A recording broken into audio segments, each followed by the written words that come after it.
Well, good morning, everyone.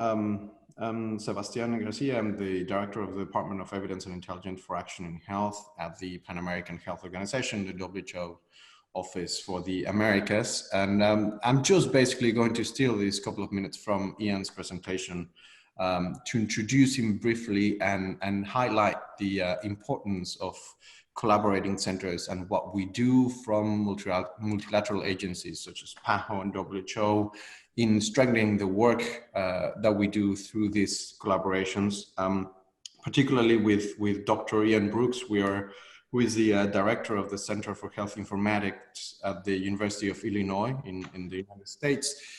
We are working on information systems and digital health. And today we're going to present to you the analysis of social media data on COVID-19 in the Americas and how this is basically helping us to understand better the problem that we're facing in the countries of the region, and basically finding ways to tackling this and innovate in the way that we interact with these communities when we are currently all based in virtual spaces. So over to you, Ian. Thank you for doing this with us. Well, thank you, Sebastian. So I'm going to share some work that we did at the request of Sebastian and his team, working with the social media lab here at the University of Illinois. So we're looking at we are looking at the volume. We did a very quick look to see what the volume was for people talking about on Twitter about coronavirus or COVID-19. You can see the searches we looked at here.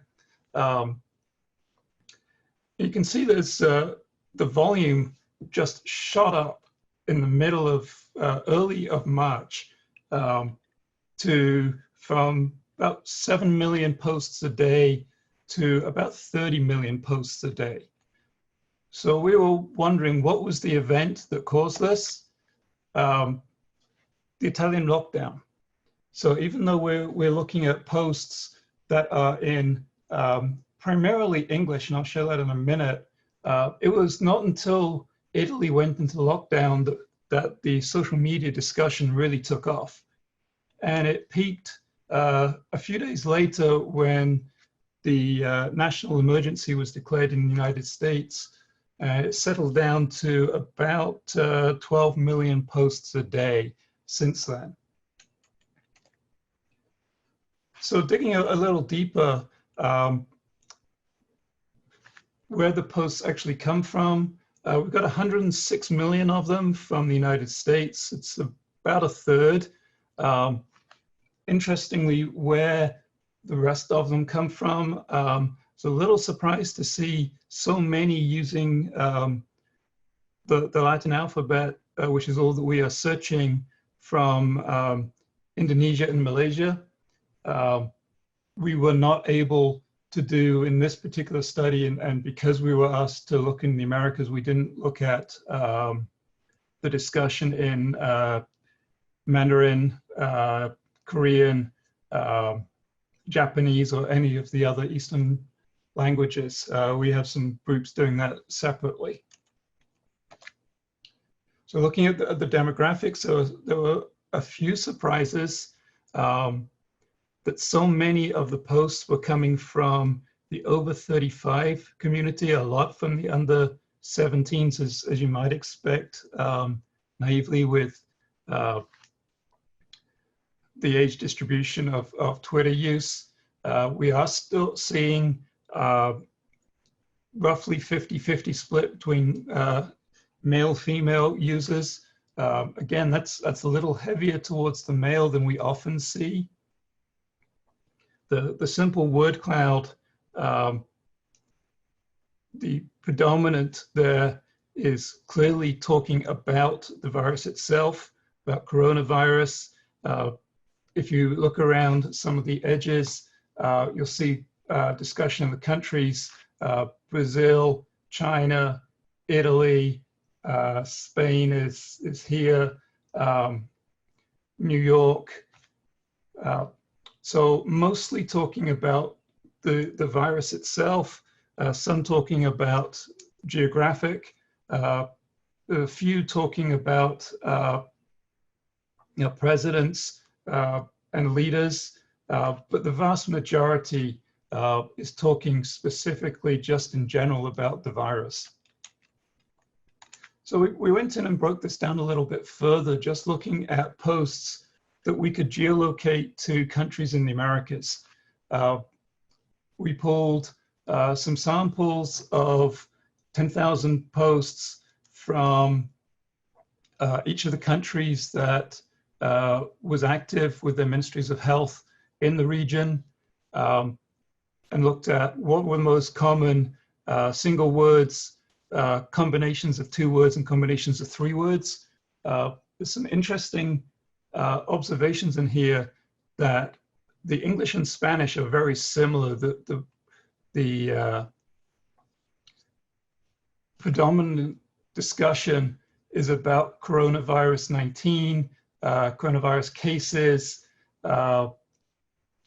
Again, pretty much what we saw with the word cloud, and very, very similar between English and Spanish. The same is true for the Portuguese, and all of our Portuguese posts in the region came from Brazil.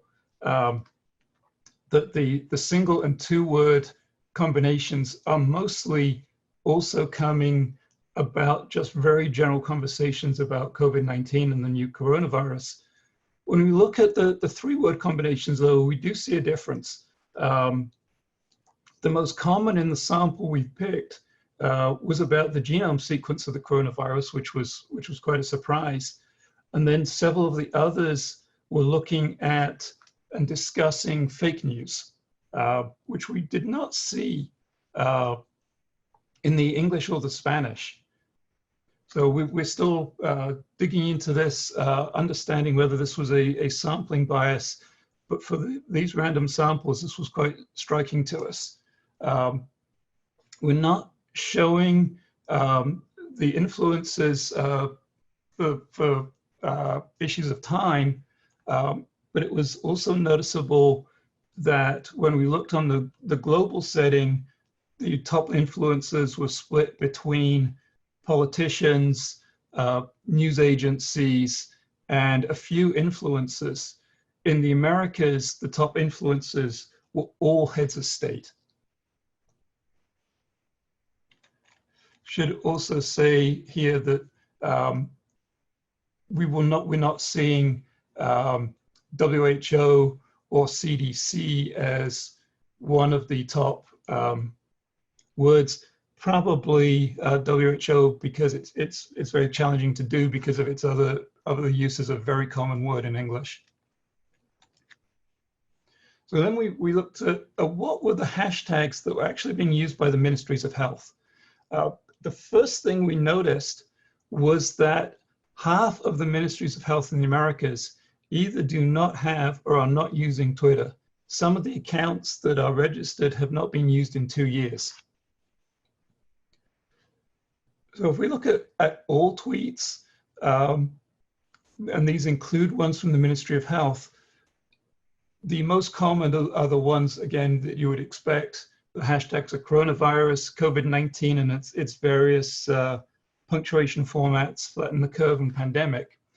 If we instead look at the ones which